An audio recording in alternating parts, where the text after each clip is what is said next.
진보의 전초기지 조지프 콘래드 1897년. 이 작품은 두 개의 글로 나눠져 있습니다. 1. 그 교역소의 관리자는 두 명의 백인이었다. 소장 카이어츠는 키가 작고 뚱뚱했다. 부소장 칼리어는 키가 크고 커다란 머리통과 딱 벌어진 상체가 길고 가는 다리 위에 얹혀 있었다. 세 번째 직원은 시에라리온, 설명이 있습니다.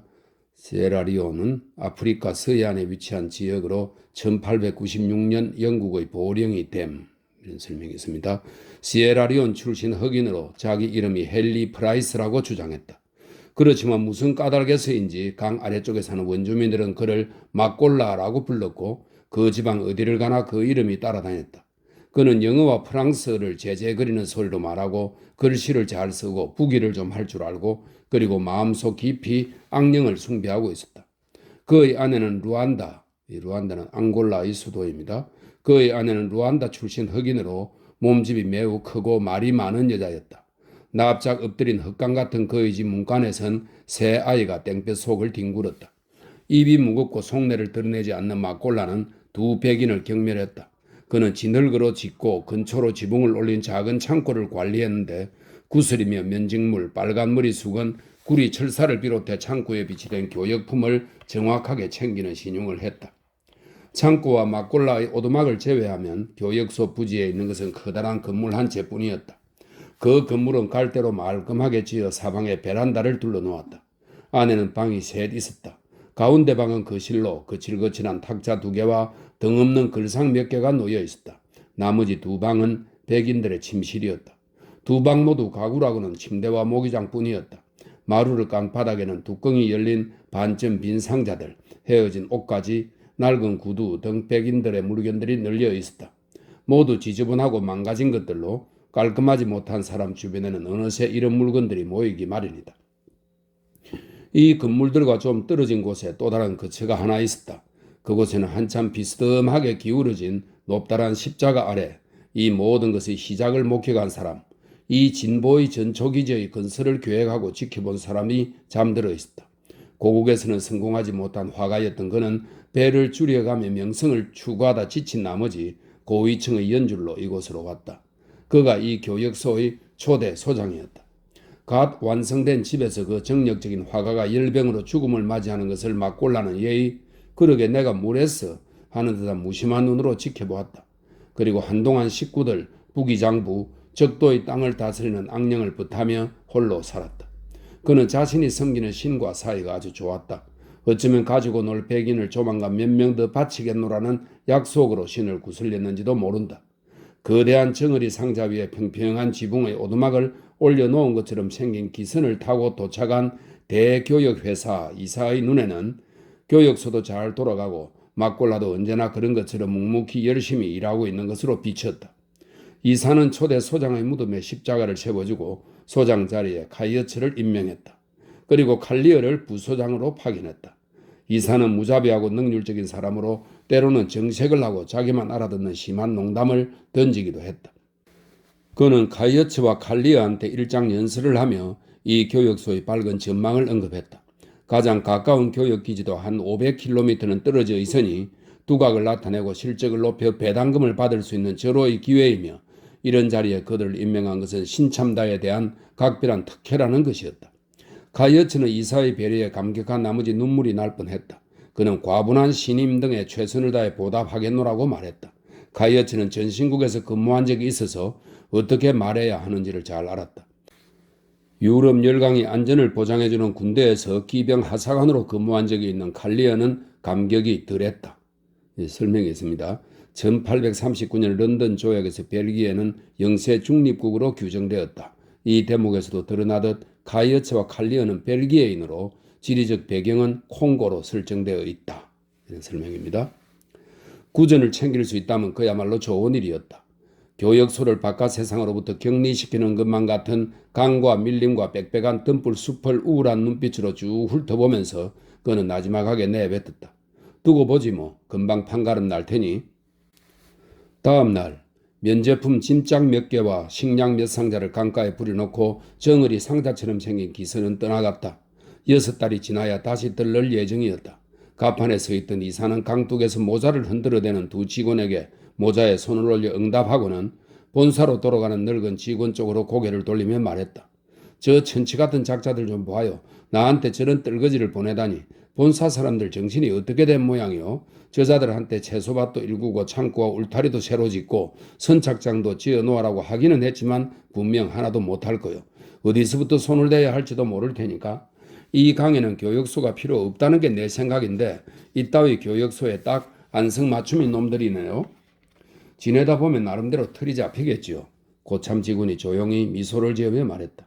어쨌거나 이제 6달은 저 꼴을 안 봐도 되겠네. 이사가 말을 받았다.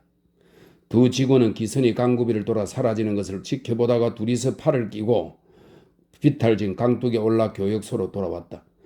그들은 이 광활한 암흑의 땅에 온 지 얼마 안 되는 데다가 이제까지 상관의 지휘감독 아래 백인들하고만 지냈다. 그런데 갑자기 이제 도와주는 손길 하나 없이 미개지에 맞닥뜨리게 되었으니 환경의 은근한 영향에 둔감한 그들도 혼자임을 절감하게 되었다. 미개지가 간직하고 있는 활기찬 생명의 신비로운 모습들을 얼핏 보고 나니 미개지는 더욱 생소하고 불가해하게 다가왔다. 두 남자는 고도로 조직된 문명화된 군중들을 통해서만 비로소 존재할 수 있는 개인으로서는 철두철미하게 무능하고 하찮은 인물들이었다. 자신의 삶이나 성격적 본질 자체니 능력이나 대담성 따위란 안정된 환경에 대한 믿음의 표현에 불과하다는 것을 깨달은 사람은 많지 않다.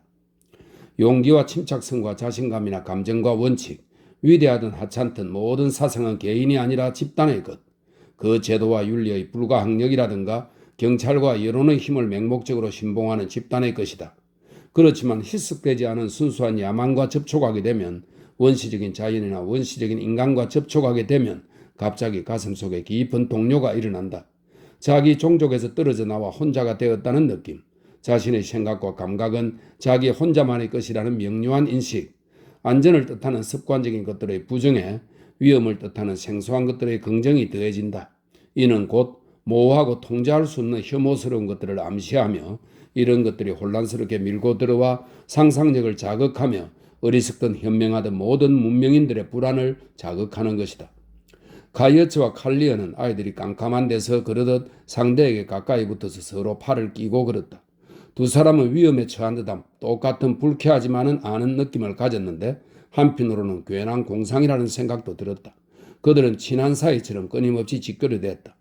우리 교역소는 입지가 참 좋아 라고 한쪽에서 말하면 상대도 열렬히 동의하며 입지상의 장점을 한참 떠들어댔다. 그러다가 그들은 무덤 옆을 지나가게 되었다. 참 불쌍한 친구야 하고 가이어츠가 말했다.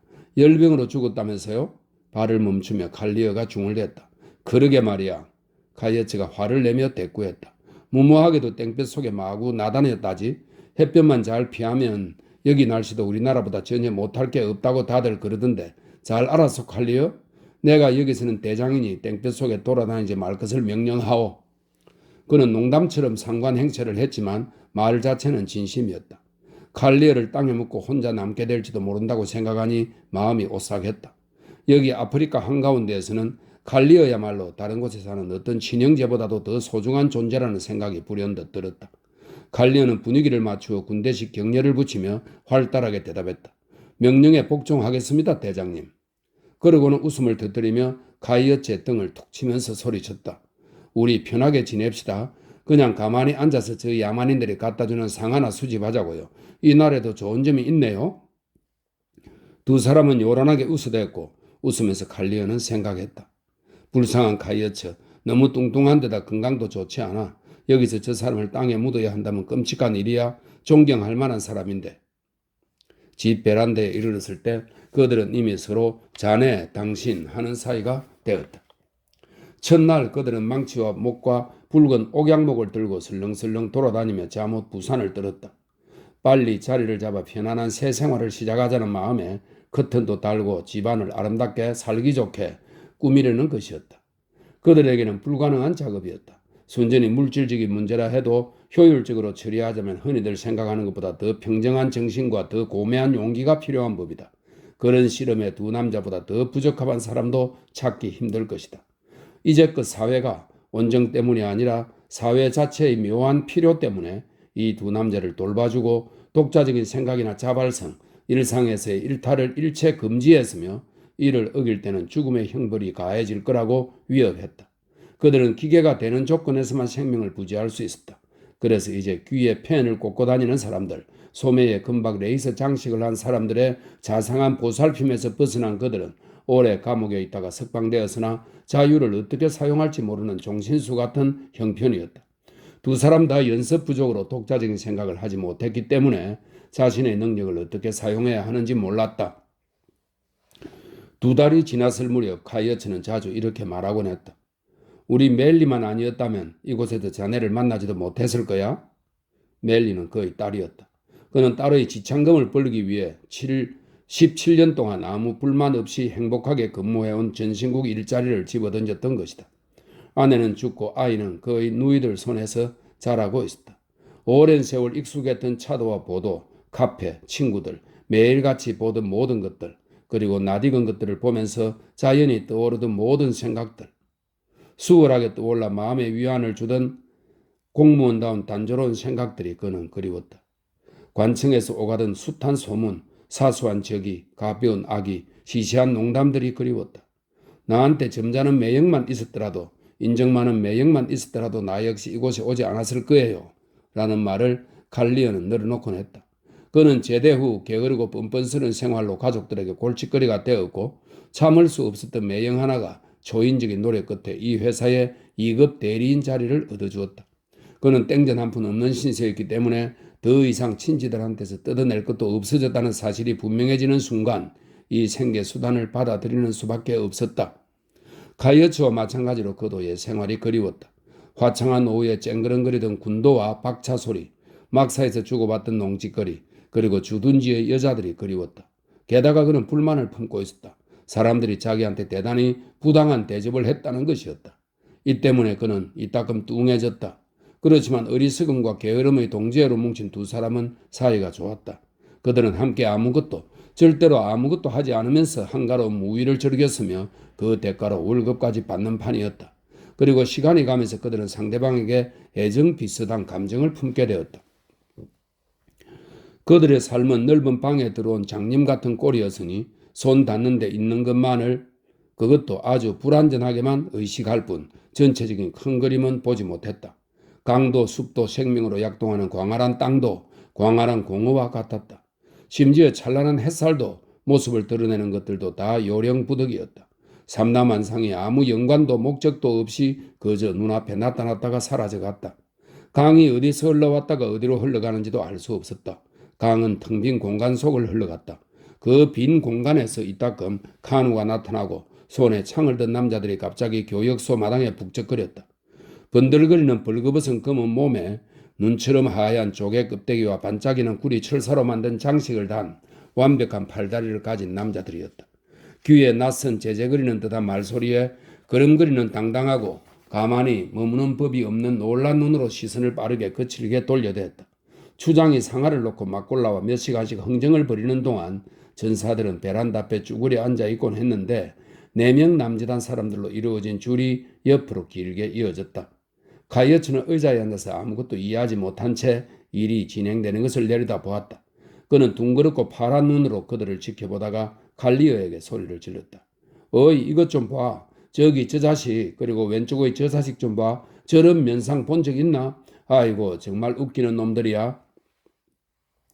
뭉툭한 나무 파이프로 현지산 담배를 피우던 칼리어는 콧수염을 비비 꼬면서 거드름을 피우며 다가와서는 봐준다는 듯한 오만한 태도로 전사들을 둘러보며 이렇게 말하곤 했다. 잘생긴 짐승들이네요. 상아는 좀 가져왔나요? 그래요? 뭐 이런 편도 아니지만. 끝에서 3번째 앉은 놈 근육 좀 봐요. 저놈한테 코라도 한 방 맞았다간 큰일 나겠네요. 팔은 근사한데 무릎 아래쪽은 별건 아니네요. 저런 다리는 기병감이 못 돼요. 그러고는 자신의 정강이를 흐뭇하게 내려다본 다음 항상 이렇게 마무리했다. 휴, 정말 냄새 지독하네. 어이, 막골라. 이놈들 물신으로 데리고 가. 설명이 있습니다. 모든 교역소의 창고는 물신이라고 불렸는데 아마도 문명의 영이 깃들여 있다는 이유에서였을 것이다. 이런 설명이 있습니다. 창고네요, 물신이. 물신으로 데리고 가.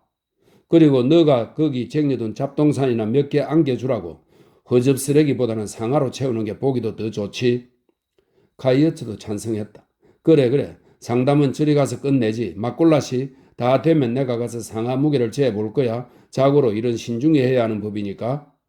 그러고는 동료를 돌아보며 이놈들은 저기 강 하류 쪽에 사는 부족이야. 냄새 참 향기롭군. 그러고 보니 전에 한번 왔던 놈들이군. 저 시끄러운 소리 좀 들어봐. 이 거지 같은 나라에선 참을 것도 참 많군. 골이 빠개지네. 이렇게 수지 맞은 박문은 더 물었다. 교역과 진보의 두 선구자는 여러 날씩 수직으로 내리솟는 찬란한 햇빛 속에서 텅 빈 마당을 내려다보곤 했다. 높다란 강둑 아래로 잔잔한 강물이 반짝이며 끊임없이 흘렀다. 강줄기 한가운데 모래밭에서는 하마와 악어들이 나란히 누워 햇살에 몸을 말렸다. 그리고 교역기지 부지로 닦아놓은 손바닥만한 공간을 에워싸고 사방으로 뻗어나간 거대한 숲이 환상적인 생명의 복잡 다단한 숙명을 감춘 채 말없는 장엄함을 침묵으로 웅변하며 펼쳐졌다. 두 사람은 아무것도 이해하지 못했으며 어서 시간이 흘러 기선이 돌아오기만을 기다릴 뿐 아무것에도 관심이 없었다. 찢어진 책 몇 권을 전임자가 남겨놓았다. 그들은 그 너덜너덜해진 소설책들을 집어들었는데 그런 종류의 책은 한 번도 읽어본 적이 없는지라 놀랍기도 하고 재미도 있었다. 그래서 줄거리와 등장인물을 놓고 유치한 갑론을박을 끝없이 늘어놓으면서 기나긴 하루해를 보냈다. 아프리카 한복판에서 그들은 리슐리에와 달따냥, 매눈과 고려 영감을 비롯해 많은 인물들을 알게 되었다. 그 모든 가상의 인물이 마치 실제 살아있는 지인인 양 험담거리가 되었다. 그들의 미덕을 깎아내리고 동기를 의심하고 성공을 헐뜯었으며 이들의 이중성을 개탄하고 용기를 의심했다. 범죄 이야기가 나오면 붕괴하고 구슬프거나 달콤한 장면에는 깊이 감동했다. 갈리어는 목청을 가다듬고 군인다운 목청으로 말했다. 무슨 소리? 카이어츠는 둥그런 눈에 눈물을 가득 담고 퉁퉁한 뺨을 실룩대며 벗겨진 머리를 문지르면서 이렇게 선언했다. 대단히 훌륭한 책이야. 세상에 이렇게 똑똑한 사람들이 있는 줄은 꿈에도 몰랐어. 그들은 또한 모국에서 발간되는 묵은 신문 몇 부를 찾아냈다. 그 신문은 스스로 우리의 식민지 확장 사업이란 명명한 문제에 대해 거창한 은사를 내려놓았다. 문명세계의 권리와 의문이 문명화 사업의 신성함을 열심히 역설하고 지구상 어두운 구석까지 찾아가 빛과 신앙과 교육을 전하고 다니는 사람들의 공로를 찬양했다. 칼리어와 카이어츠는 그 기사를 읽고 그런가 싶었고 급기야 스스로에 대한 평가도 높아지기 시작했다. 어느 날 저녁 칼리어는 이리저리 손짓을 해가며 말했다. 100년쯤 지나면 이곳에도 아마 도시가 생겨나 있을 거예요. 부두라든가 창고와 막사가 들어서고 그리고 당구장도요. 문명과 덕목 그 모든 게 말이에요. 그때 사람들은 읽게 되겠지요. 두 선량한 인간 카이어츠와 칼리어가 바로 이곳에 정착한 최초의 문명인이었다고요? 카이어츠는 고개를 끄덕였다. 그래, 그런 생각을 하면 좀 위안이 되지. 그들은 세상을 떠난 전임자는 까맣게 잊어버린 것처럼 보였지만 어느 날 아침 일찍 칼리어가 밖으로 나가 십자가를 다시 단단히 박아놓았다. 거기를 지날 때마다 사팔뜨기가 돼서 말이에요. 그는 모닝커피를 마시면서 카이어츠에게 변명했다. 그렇게 기울어진 것을 보자니 눈이 사팔뜨기가 되잖아요. 그래서 똑바로 세워놓았지요. 아주 단단하게. 두 손으로 가로대에 매달려 봤더니 꿈쩍도 안 하더라고요. 그래요. 정말 제대로 손을 봐놨다니까요. 때로는 고빌라가 찾아왔다. 고빌라는 근처 마을을 족장이었다. 그는 새까만 피부에 머리가 새고 깡마른 야만인으로 허리에 흰 천을 두르고 등에는 더러운 표범 가죽을 걸치고 다녔다. 그리고 제 키만한 길이의 지팡이를 흔들며 뼈만 남은 다리로 성큼성큼 걸어와서는 교역소의 후계실로 쓰는 그 실로 들어와 문 왼쪽에 무릎을 꿇고 앉고는 했다. 거기에 앉아서 카이어츠를 지켜보며 드문드문 상대방은 알아듣지도 못하는 소리를 늘어놓곤 했다. 카이어츠는 하던 일을 그대로 하면서 가끔씩 친절한 어조로 요즘은 어때요 노친네? 하고 묻고 둘은 서로 마주보며 미소를 짓곤 했다. 두 백인은 이 알 수 없는 늙은이가 마음에 들었고 그를 고빌라 영감이라고 불렀다. 고빌라는 아버지 같은 구석이 있고 백인이라면 모두 진심으로 좋아하는 듯 했다. 그에게는 백인은 다 아주 젊고 키만 빼고는 분간이 안 갈 만큼 비슷해 보였고 그는 백인은 모두 서로 형제며 또한 죽지 않는 존재라고 알고 있었다. 그가 처음으로 친하게 지낸 백인의 화가가 죽었으나 이런 믿음은 흔들리지 않았으니 그 백인 이방인이 왠지는 모르지만 일부러 죽은 척하고 땅에 묻혔다고 굳게 믿은 것이다. 그 이유를 캐봤자 소용없는 노릇이다. 어쩌면 그런 식으로 제 나라로 돌아간 것은 아닐지. 아무튼 이 백인들은 화가의 형제이고 그래서 고빌라는 그의 엉뚱한 애정을 새 백인들한테 돌렸다. 백인들도 나름대로 그에 화답했다. 칼리어는 그의 등을 두드리고 과감하게 성냥에 불을 붙이는 묘기로 즐겁게 해주기도 했다. 가이어츠는 언제나 그에게 암모니아 병 냄새를 맡게 해주었다. 간단히 말해 그들은 땅속 구멍으로 숨어버린 다른 흰둥이와 똑같이 굴었다. 고빌라는 그들에 대해 찬찬히 생각해 보았다. 두 백인이 먼저 본 백인과 같은 자일지도 모르며 혹은 둘 중 하나가 그럴 수도 있다. 그는 확실히 판가름을 내리거나 이 불가사의를 밝혀내지는 못했지만 여전히 매우 다정하게 대했다. 그 우정의 결과 고빌라 마을의 여인들이 아침마다 한 줄로 줄지어 갈대 풀을 헤치고 교역소에 와서 달기나 고구마, 야자술, 때로는 염소까지 갖다 주었다.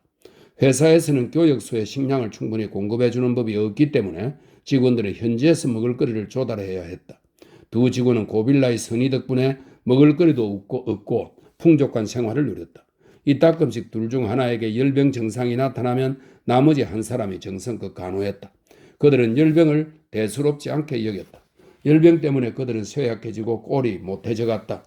갈리어는 퀭한 눈에 짜증을 달고 다녔다. 가이어츠는 배는 불룩한데 얼굴은 맥없이 일그러져서 무언가 기이한 느낌을 주었다. 그렇지만 항상 함께 지낸 탓에 그들은 자신들이 외양은 물론이고 성격도 서서히 달라지고 있다는 것을 알아차리지 못하였다. 5달이 그렇게 흘러갔다. 그러던 어느 날 아침 가이어츠와 칼리어가 베란다 아래 놓인 의자에 편히 앉아 곧 오게 될 기선 이야기를 나누고 있는데 한 무리의 무장한 남자들이 숲에서 교육소로 다가왔다. 그들은 이 지방 사람이 아니었다. 훤칠하고 호리호리한 체격에 목에서 발 뒤꿈치까지 고대 로마인처럼 가장자리에 술이 달린 파란 천으로 휘감고 드러난 오른쪽 어깨에는 격발식 소총을 메고 있었다. 막골라는 동요하는 기색을 역력히 드러내며 그가 온종일 시간을 보내는 창고에서 뛰어나와 그들을 맞이했다. 그들은 마당으로 들어와 깔보는 듯한 침착한 눈초리로 주위를 둘러보았다. 눈에 핏발이 선 억세고 단호해 보이는 흑인인 우두머리가 베란다 앞에 서서 일장 연설을 했다. 손짓이 요란했는데 그러다가 느닷없이 말을 멈추었다. 그의 억양이나 긴 문장들을 구사하는 음성에는 무언가 두 백인을 놀라게 하는 구석이 있었다. 그것은 딱히 귀에 익지는 않지만 문명인의 연설과 엇비슷한 무언가를 연상시켰다. 마치 우리가 때때로 꿈에서 듣는 터무니없는 언어처럼 들렸다. 저게 어디 말이지요? 놀란 칼리어가 말했다. 처음에는 프랑스를 쓰는 줄 알았어요. 아무튼 이제껏 여기서 들어본 적이 없는 말이네요. 그러게, 칼리어츠가 대답했다. 야, 막골라, 저놈이 뭐라는 거냐? 어디 쏜 놈들이야? 도대체 누구야? 그렇지만 마치 뜨거운 벽돌 위에 서 있는 것처럼 구는 막골라는 서둘러 이렇게 대답했다. 몰라요. 아주 먼 데서 왔대요. 제 아내 프라이스 부인이라면 말을 아마 알아들을 거예요. 나쁜 놈들인지도 모르겠는데요. 얼마간 기다리다가 우두머리가 막골라에게 무언가 날카로운 말을 던지고 막골라는 고개를 저었다. 그러자 그 남자는 빙 둘러보더니 막골라의 오두막이 눈에 띄자 그리로 걸어갔다. 다음 순간 막골라 부인이 시끌벅적하게 떠들어대는 소리가 들렸다. 다른 자들은 총 6명이었는데 태평스러운 태도로 여기저기 어슬렁거리며 창고 문 안으로 고개를 들이민다든가 무덤가에 빙 둘러서서 무언가 안다는 듯 십자가를 가리키는 등 마치 제 집에 온 것처럼 행동했다. 저놈들 영 마음에 안 드네요. 그리고 틀림없이 해안 부족일 거예요. 가이어츠, 총기를 갖고 있잖아요. 총명한 갈리어가 지적했다. 가이어츠 역시 그놈들이 마음에 들지 않았다. 두 사람은 자신들이 처한 상황에서는 낯선 것은 곧 위험할 수 있으며 자신 말고는 이 세상에 어떤 힘도 자신들을 낯선 것으로부터 보호해 줄 수 없다는 것을 처음으로 깨닫게 되었다. 그들은 불안해져서 안으로 들어가 권총의 실탄을 장전했다. 가이어츠가 말했다. 막골라보고 해가 지기 전에 다들 떠나보내라고 해야 하지 않을까? 낯선 자들은 막골라의 아내가 차려준 음식을 먹은 뒤 오후에 떠났다. 그 엄청난 덩치의 아낙네는 흥이 나서 교역소에 찾아든 그자들과 한참 이야기를 나누었다. 그녀는 숲과 강 여기저기를 손가락으로 가리키며 세댄 소리로 짓거려댔다. 막골라는 거리를 두고 앉아 지켜보면서 이따끔씩 일어나 제 마누라한테 뭐라고 소군거렸다. 그는 교역소 부지 뒤편의 골짜기 건너편까지 낯선 자들을 바래다 주고는 곰곰이 생각에 잠긴 채 천천히 돌아왔다. 백인들이 물어보자 그는 무슨 말인지 못 알아듣는 것처럼 프랑스를 다 잊어버린 것처럼 아예 말하는 법을 잊어버린 것처럼 매우 이상하게 굴었다. 가이어츠와 칼리어는 이 금둥이가 야자 술을 너무 많이 마신 모양이라는데 의견을 같이 했다. 돌아가면서 망을 보자는 이야기도 잠시 나왔지만 저녁이 되자 모든 것이 조용하고 평화로운 것 같아 그들은 평소처럼 잠자리에 들었다. 그러나 밤새 이 마을 저 마을에서 들려오는 시끄러운 북소리에 시달렸다. 가까이서 조급하게 울려대는 북소리가 들리는가 하면 이어서 멀리서 다른 북소리가 들려오고 그러다가 일제히 멎었다.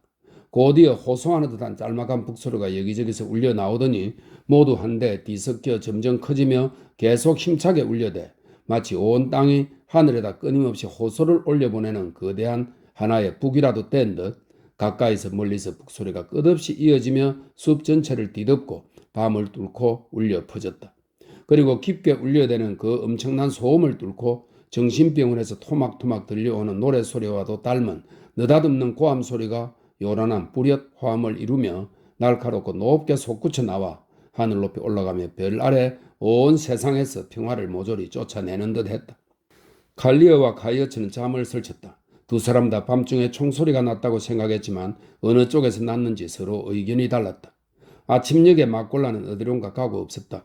그러더니 정오쯤 되어서 어제 왔던 자 하나하고 함께 돌아왔는데 가이어츠가 말을 붙여보려 해도 매번 슬슬 피했다. 귀머거리가 된 게 분명했다.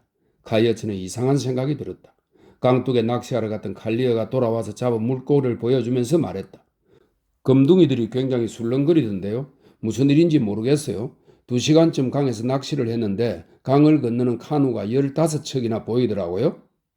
가이어츠는 걱정을 하며 물었다. 저 막골라란 놈 오늘 정말 이상하지 않아? 칼리어는 혹시 무슨 일이 생길지도 모르니 우리 인부들을 한 군데 모여 있게 하시지요.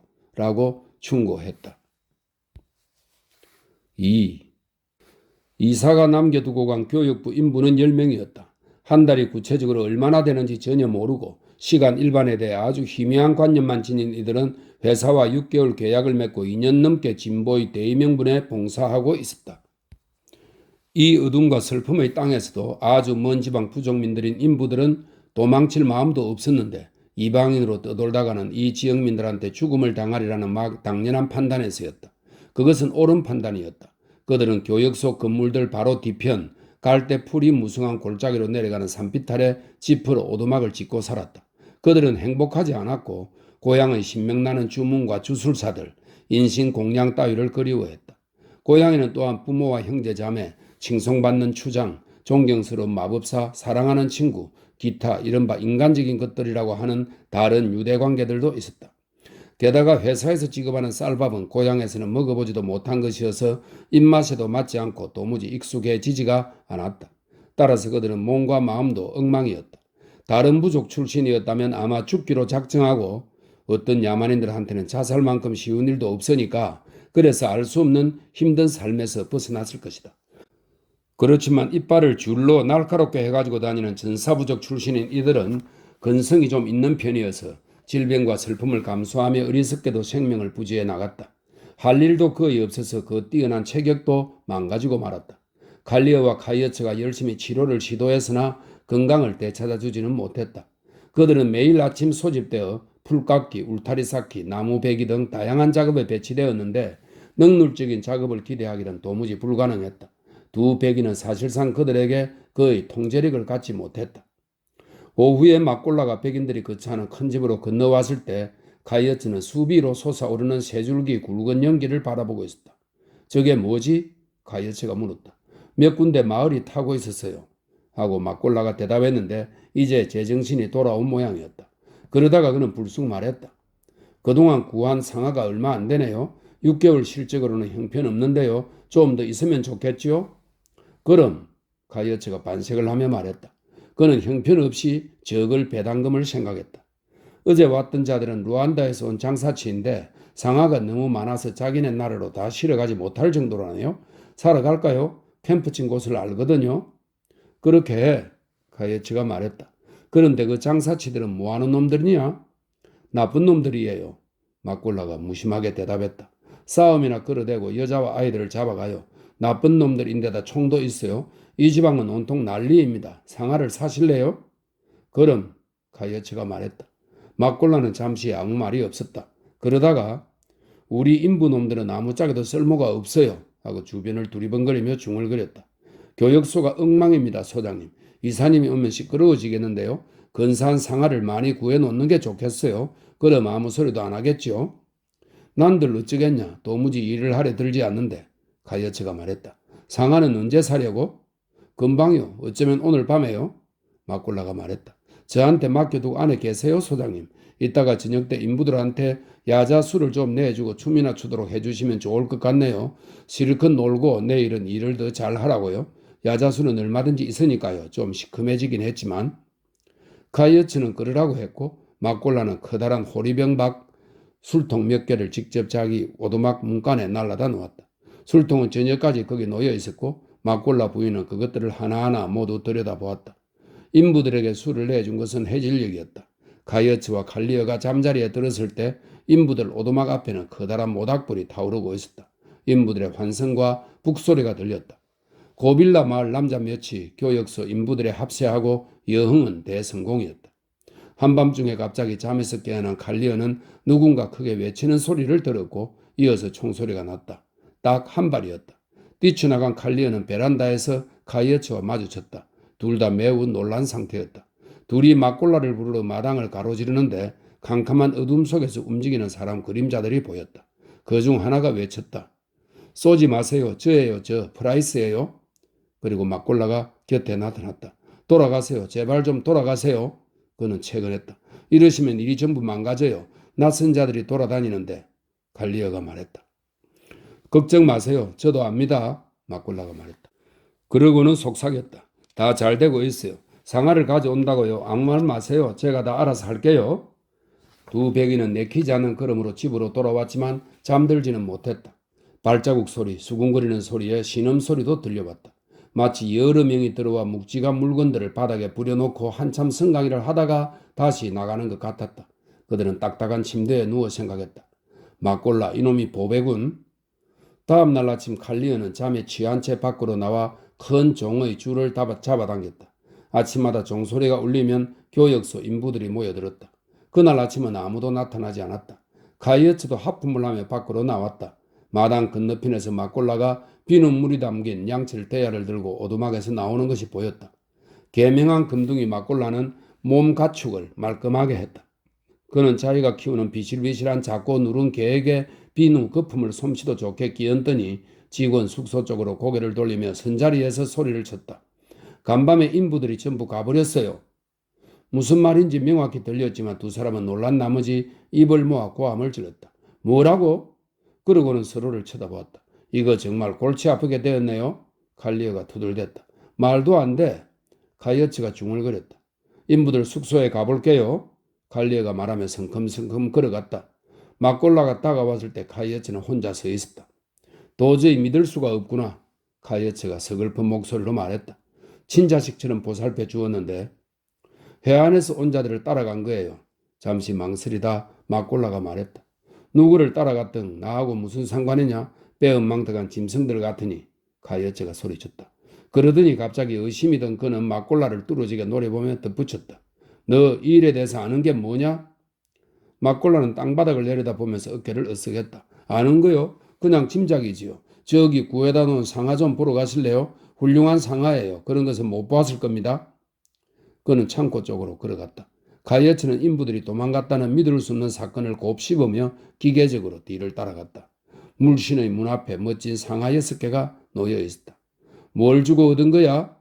흡족한 눈으로 상아를 살펴보고 나서 카이어츠가 물었다. 정식 거래는 아니고요. 막골라가 말했다. 그자들이 저한테 상아를 가져다 주어서 교역소에서 가장 갖고 싶은 것을 가져가라고 했지요. 아름다운 상아예요. 어떤 교역소에서도 이런 상아는 내놓을 수 없을 겁니다. 그 장사치들한테는 짐꾼이 꼭 필요한데 우리 인부들은 여기서 아무 쓸모가 없잖아요. 그래도 아니고 장부에 기재할 것도 없고 모두 깔끔하게 처리되었습니다. 카이어츠는 분노로 폭발할 지경이었다. 뭐야? 그는 고함을 쳤다. 우리 인부를 팔아서 상아를 샀단 말이잖아. 막골라는 말없이 무표정하게 서 있었다. 이놈, 내가. 카이어츠는 말을 더듬었다. 이 악마 같은 놈. 그는 소리를 질렀다. 소장님과 회사를 위해서 하느라고 했는데요. 막골라는 태연자약하게 말했다. 왜 그렇게 소리를 지르세요? 이 상아 좀 보라고요. 네 놈은 해고다. 본사에 보고할 거야. 저놈의 상아를 내가 왜 봐? 너도 거기 손대지 마. 명령이다. 강에 던져버려 이놈. 네 놈이. 얼굴이 아주 붉어졌네요. 카이어츠 소장님. 땡볕 속에서 이렇게 역정을 내다간 열병에 걸려 돌아가실 겁니다. 초대 소장님처럼요. 막골라는 의미심장하게 선언했다. 두 사람은 꼼짝 않고 서서 마치 엄청나게 먼 거리라 잘 안 보여 애를 쓰듯 강렬한 눈초리로 상대방을 응시했다. 카이어츠는 몸을 떨었다. 막골라의 말에 다른 뜻은 없었지만 카이어츠에게는 불길한 협박으로 가득 찬 것처럼 들렸다. 그는 휙 돌아서서 집으로 갔다. 막골라는 자기 식구들 품 안으로 돌아갔다. 창고 앞에 그대로 방치된 상아들은 햇살을 받아 아주 크고 귀중한 물건의 모습을 띄었다. 칼리어가 베란다로 돌아왔다. 죄다 가버렸나 응? 카이어츠가 휴게실 저 안쪽 구석에서 목소리를 죽이며 물었다. 아무도 안 보여? 아니 보이긴 보이대요. 칼리어가 말했다. 오두막 앞에 고빌라 마을 사람 하나가 죽어 나자빠져 있던데요. 총알이 몸을 관통했더군요. 간밤에 났던 총소리가 바로 그거예요. 카이어츠는 급히 밖으로 나왔다. 그는 동료가 마당 저편 창고 앞에 놓여있는 상아를 어물한 눈빛으로 바라보는 것을 보았다. 두 사람은 잠시 말없이 앉아있었다. 그러다가 카이어츠가 막골라하고 오간 이야기를 전했다. 칼리어는 아무 말도 하지 않았다. 점심때 그들은 식사도 조금밖에 하지 않았다. 그들은 종일토록 거의 한마디도 나누지 않았다. 거대한 침묵이 교육소를 무겁게 짓누르며 그들의 입을 막아버린 듯 했다. 막골라는 창고를 열지 않고 아이들과 놀면서 하루를 보냈다. 그는 제 집 문 앞에 깔아놓은 돗자리 위에 벌렁 누워있고 어린 아이들이 그의 가슴을 올라타고 여기저기 매달렸다. 가슴이 뭉클한 장면이었다. 막골라 부인은 여느 때처럼 하루 종일 음식을 만들어나 분주했다. 저녁 때 백인들은 식사를 좀 낮게 했다. 식사를 마친 후 칼리어는 파이프를 붙여 물고 어슬렁어슬렁 창고로 건너갔다. 한참 상아를 내려다보며 서 있다가 한두 개를 발로 건드려보고 심지어 가장 큰 놈의 가는 쪽 끝을 잡고 들어보려고도 했다.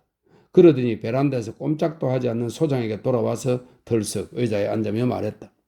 이제 알겠어요.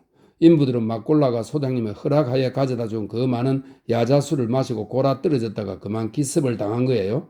다 짜고 한 짓이지요. 아시겠어요? 가장 고약한 일은 고빌라 내 쪽 사람도 며칠 함께 있다가 같이 끌려갔을 거라는 거죠. 틀림없어요. 가장 덜 취한 놈 하나가 잠에서 깼다가 멀쩡한 정신 덕분에 총알바지가 된 거고 정말 웃기는 곳이네요. 그래 이제 어쩌실 거예요? 상아는 건드리면 안 돼 물론. 카이어츠가 말했다. 물론이지요. 칼리어가 동의했다. 노예 제도란 정말 끔찍한 거야. 카이어츠가 떨리는 목소리로 더듬거렸다. 무시무시하지요. 그 고통이라니. 칼리어가 확신에 찬 말투로 내뱉었다. 그들은 자기가 하는 말을 믿었다. 사람들은 누구나 자신과 동료가 만들어내는 특정한 소리를 존중한다. 그렇지만 감정에 대해서는 사실 아무것도 모른다. 우리는 억압이나 잔혹 행위, 범죄, 헌신, 자기 희생, 덕망 등을 이야기하고 분노와 열정을 입에 담기도 하지만 낱말 이상의 실상에 대해서는 아무것도 알지 못한다. 고통이나 희생이 무엇을 뜻하는지 아무도 모른다. 이런 환상들의 불가해한 목적에 희생당한 자들이나 어쩌면 알고 있을까? 다음날 아침 그들의 눈에 상하 무게를 다는데 써는 커다란 저울을 마당에 설치하느라 부산을 뜨는 막골라의 모습이 들어왔다. 잠시 후 칼리어가 저 더러운 놈 무슨 꿍꿍이야? 하면서 느릿느릿 마당으로 걸어나갔다. 카이어츠도 따라 나갔다. 그들은 옆에 서서 지켜보았다. 막골라는 못 본 척했다. 저울을 제대로 평평하게 설치한 다음 그는 상아를 들어 저울에 올려놓으려 했다.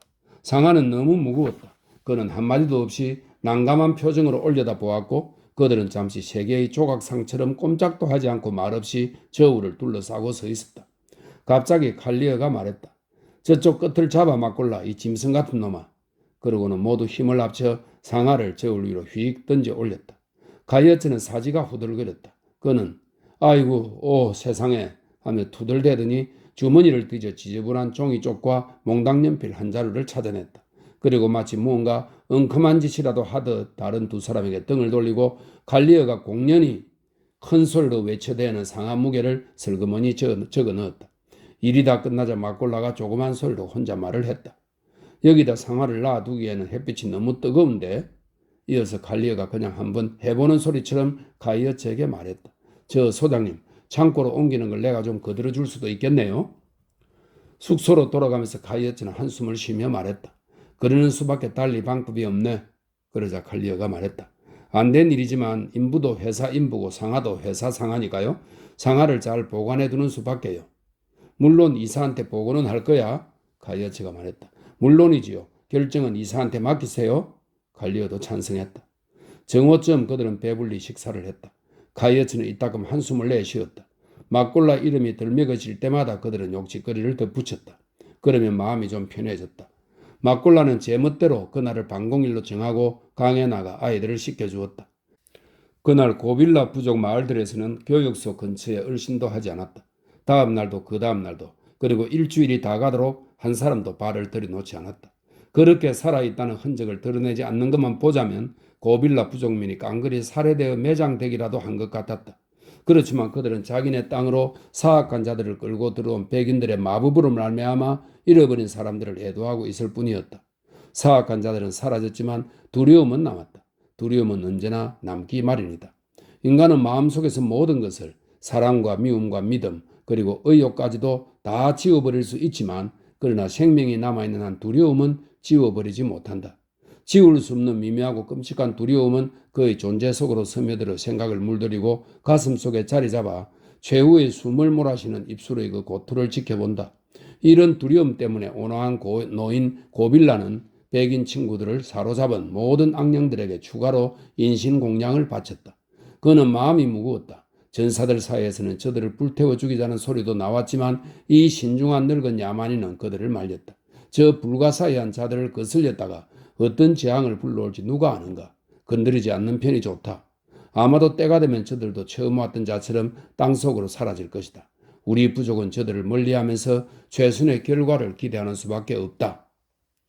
카이어츠와 칼리어는 사라지지 않고 이 땅에 남아있었는데 이 땅이 그들에게는 왠지 더 크고 아주 공허해진 듯 했다.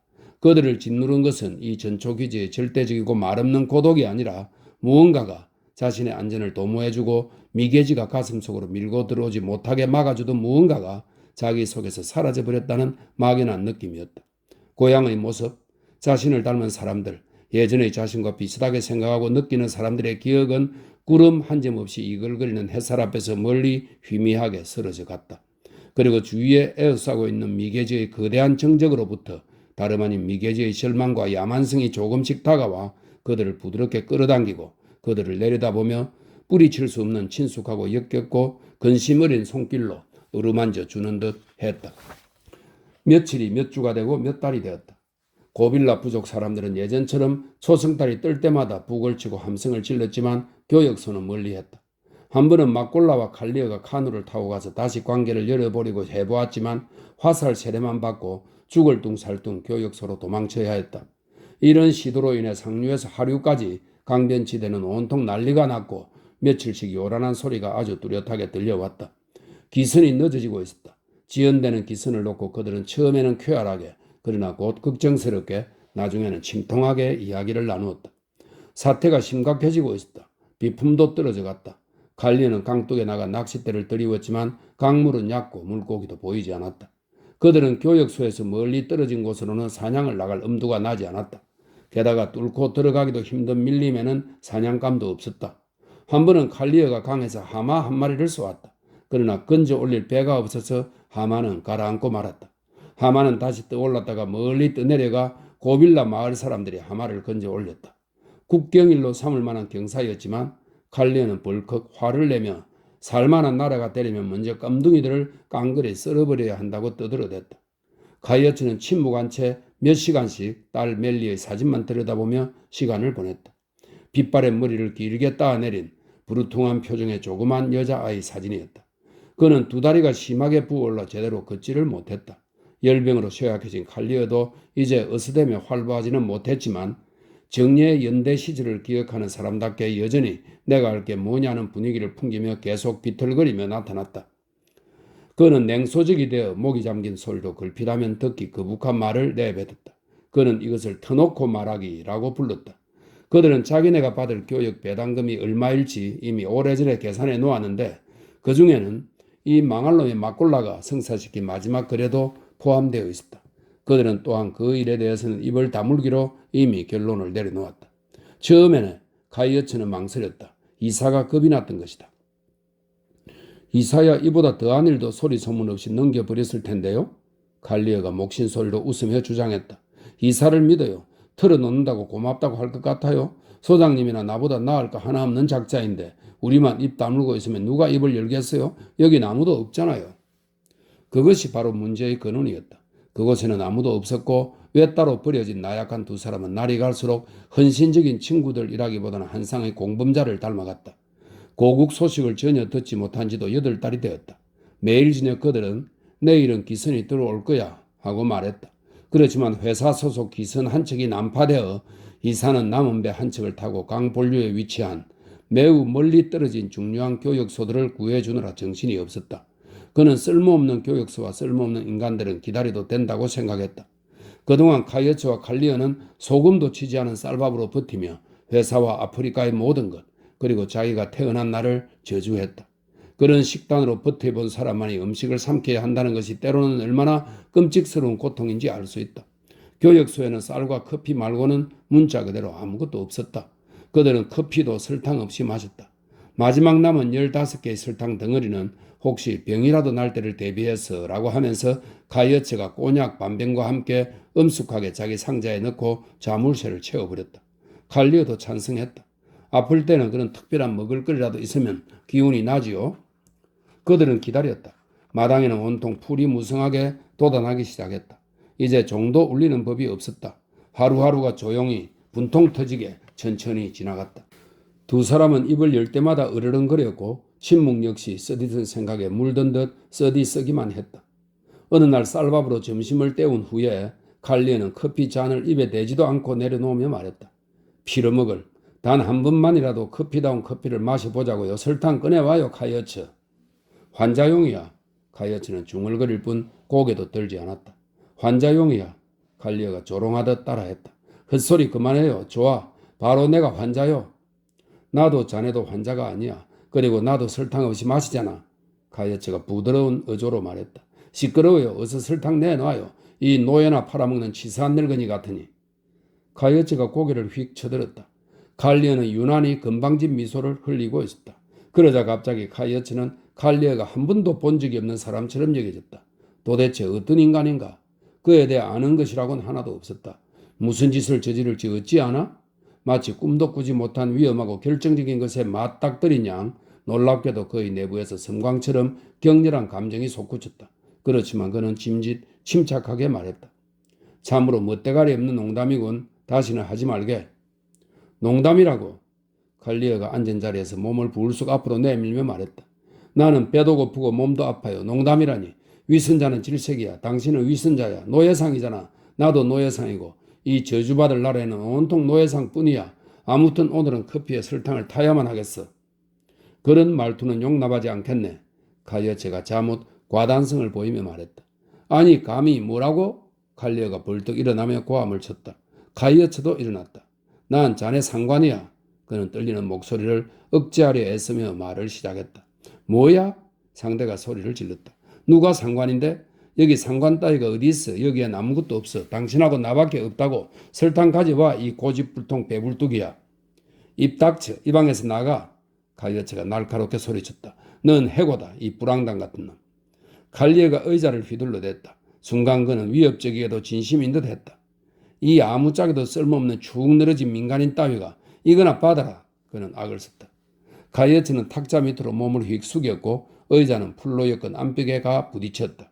이번에는 칼리어가 탁자를 뒤엎으려 하자 기아 말듯 놀란 카이어츠는 궁지에 몰린 돼지처럼 고개를 수그린 채 마구 돌진하여 친구를 잡아뜨리고 베란다를 따라 쏜살같이 자기 방으로 뛰어들어갔다. 방문을 잠근 뒤 그는 얼른 권총을 집어들고 숨을 헐떡이며 서 있었다. 1분도 채 안 되어 칼리어가 미친 듯이 방문을 걷어차며 악을 썼다.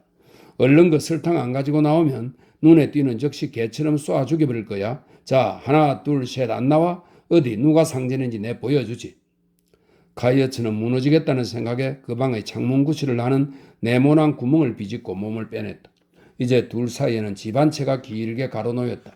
그렇지만 상대방은 문짝을 부수고 들어갈 기운은 없는 모양으로 카이어츠는 그가 건물을 돌아 달려오는 소리를 들었다. 그리고 그 역시 부은 다리로 힘겹게 달리기 시작했다. 그는 자기한테 무슨 일이 벌어지고 있는지 아직 이해할 수 없는 채로 권총을 거머쥐고 온 힘을 다해 뛰었다. 막골라의 집과 창고, 강, 골짜기, 야트막한 등불숲이 차례로 보였다. 그리고 두 번째로 다른 박질로 집을 돌아가며 이 모든 것을 다시 보았다. 그리고 다시 이것들이 그를 스쳐 지나갔다. 그날 아침마에도 그는 신음소리를 내지 않고는 1미터도 걷지 못할 형편이었다. 그러나 지금은 달리고 있었다. 상대방의 시야에서 벗어날 만큼 빨리 달렸다. 그러다가 기진맥진해서 한 바퀴만 더 돌다간 지레 죽겠다는 생각이 들 무렵 상대가 요란하게 넘어지더니 멈춰서는 소리가 들렸다. 그도 멈춰섰다. 앞서 그랬듯 그는 집 뒤, 그리고 갈리어는 집 앞에 있었다. 갈리어가 욕짓거리를 내뱉으며 의자에 털썩 주저앉는 소리가 들리자 그는 불현듯 다리에서 맥이 풀리며 벽에 등을 기대고 미끄러지듯 주저앉았다. 입안이 바싹 타고 얼굴은 땀 범벅, 눈물 범벅이었다. 도대체 어쩌다 이 지경이 된 거지? 그는 이 모두가 끔찍한 환상만 같았다. 꿈을 꾸고 있는 것 같았다. 자기가 미쳐가고 있는 것 같았다. 잠시 후 그는 정신을 가다듬었다. 뭐 때문에 말다툼을 했지? 그놈의 설탕 때문이구나. 정말 말도 안 된다. 설탕을 내주면 되는 것을 나한테는 필요도 없지 않은가? 그러자 갑자기 안도감이 몰려오며 그는 비틀비틀 몸을 일으켰다. 그렇지만 몸을 다 일으키기도 전에 한 가지 상식적인 생각이 떠오르는 바람에 그는 다시 절망에 빠졌다. 저 짐승 같은 군인놈한테 지금 굴복한다면 저놈은 내일 이 끔찍한 짓을 다시 시작할 테고 그 다음 날도 그리고 매일매일 뭐든 구실을 내세워 나를 짓밟고 고문하고 노예로 삼을 것이고 그러면 내 신세는 끝장이다. 끝장이야. 며칠이 지나도 기선이 안 올지도 모르고 어쩌면 영영 안 올지도 모른다. 그는 몸이 너무 떨려서 바닥에 다시 주저앉을 수밖에 없었다. 절망감에 몸서리가 쳐졌다. 다시는 한 발짝도 움직이지 못할 것 같고 움직일 일도 없을 것 같았다. 이제 빠져나갈 구멍도 없고 눈 깜짝할 사이에 죽는 거나 사는 거나 다 어렵고 끔찍한 일이 되어버리고 말았다는 느닷없는 깨달음에 그는 정신이 하나도 없었다. 그러다 갑자기 상대가 의자를 뒤로 밀치는 소리가 들려왔고 그는 지극히 수월하게 벌떡 일어났다. 귀는 기울이고 있었지만 도무지 갈피를 잡을 수 없었다. 또 도망쳐야지. 오른쪽으로 아니면 왼쪽으로 발자국 소리가 들렸다. 그는 권총을 움켜쥐며 왼쪽으로 뛰어나갔고 그에게는 동시에 일어날 일 같았는데 두 사람은 꽝 부딪혔다. 둘 다 놀라 비명을 질렀다. 둘 사이에서 요란한 소리를 내며 폭발이 일어났다. 표요하는 시뻘건 불꽃, 짙은 연기. 가이어츠는 귀가 멍멍하고 눈앞이 캄캄해져 황급히 뒤로 물러서며 생각했다. 총에 맞았구나. 다 끝났구나. 상대가 모퉁이를 돌아서 다가와 자신의 고통을 흐뭇하게 바라보겠거니 하는 생각이 들었다. 그는 지붕을 받치고 있는 기둥을 부여잡았다. 다 끝났다. 그때 집 반대편에서 마치 누군가 의자에 걸려 앞으로 고꾸라지는 것처럼 쿵 하고 넘어지는 소리가 들렸고 그러고는 정적이었다. 더 이상 아무 일도 일어나지 않았다. 죽지는 않았구나. 그러나 어깨를 심하게 삔 것 같고 권총도 없어졌다. 무기도 없으니 꼼짝없이 당하겠구나. 그는 다가오는 운명을 기다렸다. 상대 쪽에서는 아무 소리도 나지 않았다. 꼼수를 쓰는 것이다. 지금도 살금살금 다가오고 있겠지. 어느 쪽에서? 어쩌면 바로 이 순간 총을 겨누고 있을지도 모른다. 잠시 두렵고 황당한 고통의 순간이 흐른 뒤 그는 나가서 운명을 맞이하기로 결심했다. 한 손으로 땀을 붙들고 몸을 지탱하면서 모퉁이를 돌아 몇 발짝 걸음을 내딛던 그는 그만 기절할 뻔했다. 반대편 모퉁이로 불쑥 튀어나온 위를 향하고 있는 두 발을 본 것이다. 빨간 슬리퍼를 신은 한 쌍의 하얀 맨발. 그는 속이 뒤집힐 듯 메스껍고 앞이 캄캄해서 잠시 그대로 서 있었다. 그때 막골라가 앞에 나타나 조용히 말했다. 이리 오세요, 카이어츠 소장님. 저분은 죽었어요? 그는 불쑥 감사의 눈물을 터뜨렸다. 소리내어 흐느끼는 발작적인 울음이었다. 잠시 후 정신을 차리고 보니 자기가 의자에 앉아서 반드시 누워있는 칼리어를 바라보고 있는 것이었다. 막골라는 사체 옆에 무릎을 꿇고 들여다보고 있었다. 이거 소장님 권총입니까? 일어나며 막골라가 물었다. 맞아, 카이어츠가 말했다. 그리고 황급히 덧붙였다. 저놈이 나를 쏴 죽이려고 쫓아왔어. 너도 봤지? 네, 봤습니다. 막골라가 말했다. 그런데 총이 한 자루뿐이네요. 저분 총은 어디 있지요? 몰라. 갑자기 목소리에서 맥이 빠지면서 카이어츠가 속삭였다. 제가 가서 찾아보지요. 막골라가 부드럽게 말했다. 그는 베란다를 빙 둘러보았고 그동안 막골라는 시체를 바라보며 가만히 앉아 있었다. 막골라는 빈손으로 돌아와서 곰곰이 생각을 해보더니 죽은 사람의 방으로 살그머니 들어가 곧장 권총 한 자루를 들고 나와 카이어츠 앞으로 내밀었다. 카이어츠는 눈을 감았다. 세상이 온통 빙빙 돌았다. 그는 사는 게 죽는 것보다 더 끔찍하고 어렵다는 것을 깨달았다. 무기도 가지고 있지 않은 사람을 쏘아 죽인 것이었다. 잠시 생각에 잠겨있던 막골라가 오른쪽 눈이 날아간 채 누워있는 죽은 자를 손으로 가리키며 조그만 소리로 말했다. 열병으로 죽었네요? 카이어츠는 그를 돌처럼 무표정한 시선으로 바라보았다. 맞습니다. 막골라는 시체를 넘어가며 생각에 잠긴 채 되풀이했다. 제 생각에는 열병으로 죽은 것 같습니다. 내일 묻어드리지요. 그리고 그는 베란다에 두 백인만 남겨둔 채 기다리고 있는 아내한테로 천천히 가버렸다. 밤이 왔고 카이어츠는 의자에 꼼짝 않고 앉아있었다. 마치 아편이라도 맞은 사람처럼 조용히 앉아있었다. 격렬한 감정들에 시달린 뒤끝에 찾아오는 탈진의 평정을 맛보고 있었다. 그는 그날 오후 몇 시간 사이에 공포와 절망의 구렁텅이에 빠졌고 이제 자기한테는 삶의 비밀 따위란 없다는 확신에 마음의 평정을 얻었다. 죽음 또한 마찬가지였다. 그는 시신 옆에 앉아서 대단히 열심히 생각을 했다. 그는 자신에게서 완전히 떨어져 나온 기분이었다. 그의 오래된 생각과 확신, 좋고 싫음, 소중한 것과 꺼리는 것이 마침내 그 진면목을 드러냈다. 모두 하찮고 유치하며 거짓되고 우스꽝스러워 보였다. 그는 제 손으로 죽인 사람 옆에 앉아서 새로 얻은 지혜에 한껏 탐닉했다. 그리고 일부 정신병자에게서 볼 수 있는 그런 뒤틀린 명석함으로 세상 만물을 놓고 자기 자신과 갑론을박을 부렸다. 그러고 보니 이런 생각도 났다. 저기 죽어 누워있는 자야 어차피 짐승 같은 몹쓸 놈이었다. 사람은 매일 수천 명씩 죽는다. 어쩌면 수십만 명일지도 모르고. 그야 누가 알겠는가? 그렇게 수많은 사람이 죽어나가는데 하나쯤 더 죽었다고 달라질 것도 없고 적어도 생각이 있는 사람한테는 대수로운 일도 아니다. 나 카이어츠는 생각이 있다. 이 순간까지 평생을 다른 사람들처럼 온갖 말도 안 되는 것을 믿어왔지만 이제는 생각을 하게 되었다. 그는 마음이 평안했다. 최고의 지혜를 터득한 것이다. 이번에는 자기가 죽고 칼리어가 그 의자에 앉아 자기를 지켜보고 있다고 상상해 보려고 했다. 그 노력이 뜻밖에도 대단한 성공을 거두어서 금세 그는 누가 죽고 누가 살아있는지조차 분간이 안 될 정도였다. 그러나 그는 그 공상의 엄청난 성공에 소스라치며 때맞춰 해서 정신을 가다듬은 덕분에 스스로 칼리어가 되는 지경은 간신히 막아낼 수 있었다. 그는 가슴이 뛰고 하마터면 그렇게 될 뻔했다는 생각에 온몸이 화끈 달아올랐다. 칼리어라니 그 짐승 같은 놈하고 다시금 어지러워진 신경을 가라앉히려 휘파람을 좀 불어보려고 했다. 그러다 갑자기 잠에 빠져들었다. 혹은 잠들었다고 생각했다. 어찌되었든 안개가 자욱하고 누군가 안개 속에서 호각을 부는 소리가 들렸다. 그는 벌떡 일어났다. 이미 동이 트고 묵직한 안개가 대지 위에 내려 깔렸다. 속속들이 스며들며 만물을 감싸는 조용한 안개, 열대지방의 새벽 안개, 몸에 떨러붙어 죽음을 불러오는 안개, 치명적이며 순수하면서 유독한 하얀 안개. 그는 일어나 시체를 보고는 두 팔을 머리 위로 쳐들며 비명을 질렀는데 마치 환몽에서 깨어났지만 자기가 영원히 무덤 속에 갇혀버린 것을 알게 된 사람이 지르는 비명 같았다.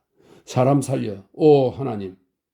갑자기 사람의 것이 아닌 떨리는 부르짖음이 슬픔의 땅을 뒤덮은 하얀 수위를 날카로운 화살처럼 꿰뚫었다. 세 차례 짧고 성마르고 날카로운 외침이 이어지고 그리고 얼마 동안 아무런 회방꾼도 없이 안개의 소용돌이가 가공할 침묵을 뚫고 퍼져나갔다. 그러고는 찌를 듯 날카롭고 빠른 비명소리가 분노한 무자비한 맹수의 표효처럼 여러 번 더 허공을 갈랐다. 진보가 카이어츠를 강에서 불러댔다. 진보와 문명과 온갖 미덕이 그를 부르고 있었다. 기한을 채운 아이를 사회가 불러들이고 있었다. 어서 오라고 보살핌과 가르침을 주고 심판과 판결을 내려주겠노라고. 사회는 그가 막 버리고 떠나온 그 쓰레기 더미를 되돌아오라고. 그래서 정의가 행해질 수 있도록 하라고 그를 불렀다. 카이어츠가 그것을 들었고 이해했다. 두 사람이 그곳에 함께 내동댕이 쳐진 이래 처음으로 그는 상대방을 홀로 버려둔 채 비틀거리며 베란다에서 내렸었다. 그는 보이지 않는 하늘에다가 하늘이 행한 일을 원상복구해 놓으라고 무지에서 나온 요구를 해대며 안개를 헤치고 더듬더듬 제 길을 갔다. 안개 속에서 막골라가 스쳐 지나갔다. 그는 달려가면서 고함을 쳐댔다. 기선이에요, 기선. 앞이 안 보이나 봐요. 교역소를 찾느라고 경적을 울리고 있어요. 선착장으로 내려가 보세요, 소장님. 종은 제가 울릴게요. 막골라는 사라졌다. 카이어츠는 발을 멈추었다. 하늘을 올려다 보았다. 안개가 머리 위로 낮게 퍼져나갔다. 그는 길을 잃은 것처럼 주위를 두리번거렸다. 그리고 움직이는 순백색 안개 위에 흐릿한 검은 형체, 십자가 모양의 얼룩이 찍혀 있는 것을 보았다. 그가 비틀거리며 그것을 향해 걸어가기 시작할 때 성마르게 울리는 경적 소리에 응답하는 교역소 종소리가 요란하게 울려 퍼졌다. 대문명회사의 상무의사가 가장 먼저 상륙했는데 질칠치 못하게 그만 기선을 시야에서 놓쳐버렸다. 창가에는 안개가 지독히 짙었다. 저 위 교역소에서는 쇳소리를 내며 종이 끊임없이 울려댔다. 이사는 기선에다 대고 소리를 질렀다. 마중 나온 사람이 하나도 없는데 뭔가 잘못된 모양이야. 종소리는 나지만 자네들도 내리는 게 좋겠어. 그리고 그는 가파른 뚝을 헉헉거리며 오르기 시작했다. 선장과 기관사가 뒤따랐다. 두 사람이 다 올라왔을 때 안개가 옅어지며 한참 앞서가는 이사의 모습이 보였다. 그러다 갑자기 이사가 어깨 너머로 그들에게 소리치며 앞으로 달려가는 것이 보였다. 뛰어! 숙소로 뛰어가봐. 한 사람이 여기 찾았다. 어서 다른 사람을 찾아봐. 그렇다. 그는 한 사람을 찾아냈다. 그런데 온갖 놀라운 일을 다 겪어본 그도 막상 찾아낸 그 모습을 보고 있자니 마음이 좀 뒤숭숭했다. 그는 칼을 찾느라고 호주머니를 뒤지면서 가이어츠 앞에 섰는데 가이어츠는 가죽끈으로 십자가에 매달려 있었다.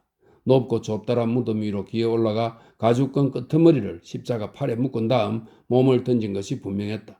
발끝은 지상에서 불과 5, 6cm 밖에 떨어져 있지 않고 뻣뻣한 두 팔은 쭉 늘어져 있었다.